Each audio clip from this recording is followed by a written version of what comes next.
Market में जिस जिस तरह से नई नई चीजें आ रही हैं या नए बिजनेसेस आ रहे हैं और मार्केट में आकर अपने आप को एस्टैब्लिश कर रहे हैं, और जब ये बिजनेस एक बार एस्टैब्लिश हो जाते हैं तो इसमें कभी कभी अनफेयर प्रैक्टिसेस भी होने लगती है, क्योंकि एस्टैब्लिश होने के साथ साथ कंपटीशन भी बढ़ने लगता है और ज्यादा पैसा कमाने की होड़ लगने लगती है और करप्शन भी बढ़ने लगता है। ऑथर कहते हैं कि यूएस में फ्री मार्केट का कॉन्सेप्ट है, जहां पर कोई भी किसी भी तरह का बिजनेस और जॉब कर सकता है। हर किसी को बिजनेस करने की परमिशन रहती है। लाइन स्टैंडर्ड जॉब को भी काफी लोग करने लगे थे और काफी पैसा भी कमाने लगे थे।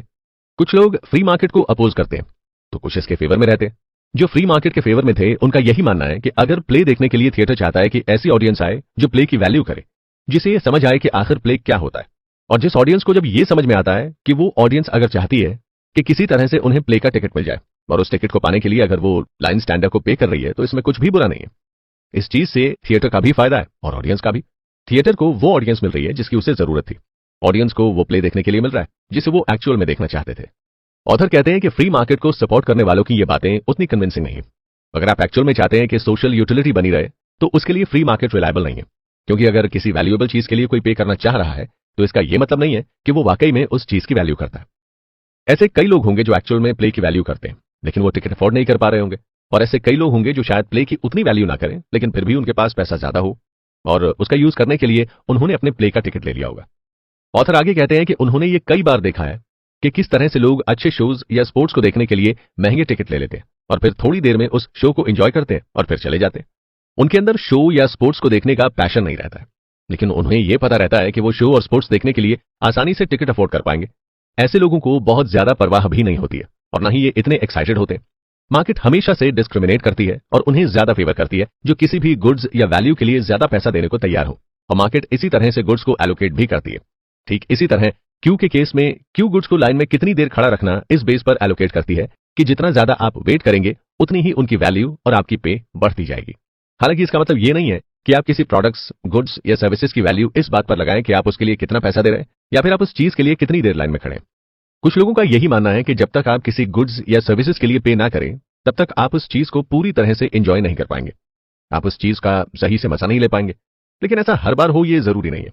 अगर आप किसी चीज को फ्री में दे रहे हैं तो हो सकता है कि उस चीज को ज्यादा एंजॉय करें, हो सकता है कि पे करने के कंपैरिजन में वो फ्री सर्विस पाकर ज्यादा एंजॉय करें।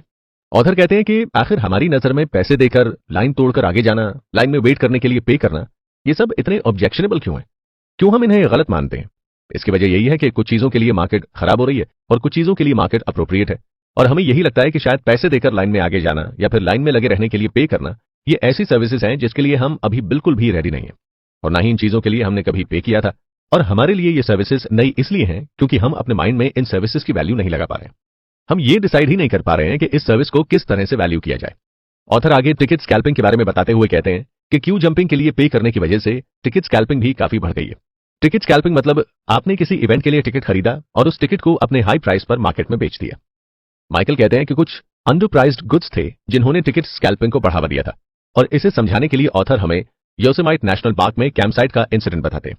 योसेमाइट नेशनल पार्क में हर साल लगभग 40 लाख लोग आते हैं, जिसमें से सिर्फ प्राइम 900 कैंपसाइट को ही एडवांस में रिजर्व किया जाता है, और एडवांस बुकिंग को सिर्फ $20 में ही कराया जा सकता है। ये बुकिंग हर महीने की 15 तारीख को सुबह 7 बजे से शुरू होती है। इसे आप चाहें तो ऑनलाइन बुक करा सकते हैं या फिर टेलीफोन के थ्रू भी करा सकते हैं। गर्मियों में कैंपसाइट की डिमांड इतनी ज्यादा होती है कि जैसे ही इसकी बुकिंग शुरू होती है ये फटाफट बुक हो जाती है। लेकिन 2011 में कैंपसाइट की इतनी डिमांड हो रही थी कि टिकट स्कैल्पर्स ने पहले ही सारे टिकट्स खरीद लिए और एक टिकट को $100 से लेकर $150 तक में बेच दिया, और कई लोगों ने इसकी कंप्लेन भी योसेमाइट नेशनल पार्क अथॉरिटी को की, और अथॉरिटी ने इसे रोकने की कोशिश भी की। अगर हम स्टैंडर्ड लॉजिक की बात करें तो हम ये कह सकते हैं कि योसेमाइट नेशनल पार्क अगर चाहता है कि कैंपसाइट का एक्सपीरियंस वही करे जो उसकी सही वैल्यू दे, और इसका मेजर इसी बात से किया जा सकता है कि लोग इस सर्विस के लिए कितना पे करने के लिए विलिंग है। अगर योसेमाइट नेशनल पार्क ऐसा सच में चाहता है तो उसके लिए वो अपने चार्जेस को बढ़ा सकता था। चार्जेस जब बढ़ जाते तो डिमांड अपने आप कम हो जाती और कैंपसाइट का एक्सपीरियंस फिर वही कर पाते जो एक्चुअल में उस एक्सपीरियंस को वैल्यू देने को तैयार हो। एक न्यूज़पेपर ने इसे स्कैम बताया और इसमें योसेमाइट नेशनल पार्क अथॉरिटी को भी मिले होने की बात कही है। यानी कहीं ना कहीं हम ये कह सकते हैं कि जब किसी चीज के लिए ब्लैक में टिकट बेचे जाते हैं तो उसमें हायर अथॉरिटी भी इन्वॉल्व रहती है। अगर सच में कोई कंपनी चाहती है कि उसके गुड्स या सर्विसेज को वही लोग एंजॉय करें जो उनके गुड्स और सर्विसेज की वैल्यू करें, तो इसके लिए उन्हें अपने टिकट के प्राइस को इस तरह रखना चाहिए कि सभी लोग इसे अफोर्ड ना कर पाए, और जो वाकई में आपके गुड्स और सर्विसेज की वैल्यू करेगा वो कैसे भी करके आपकी सर्विसेज का एक्सपीरियंस लेने के लिए पे करेगा। ऑथर कहते हैं कि कुछ चीजों को सेक्रेट रखना चाहिए, यानी कुछ ऐसे इवेंट हैं या फील्ड हैं जैसे योसेमाइट नेशनल पार्क।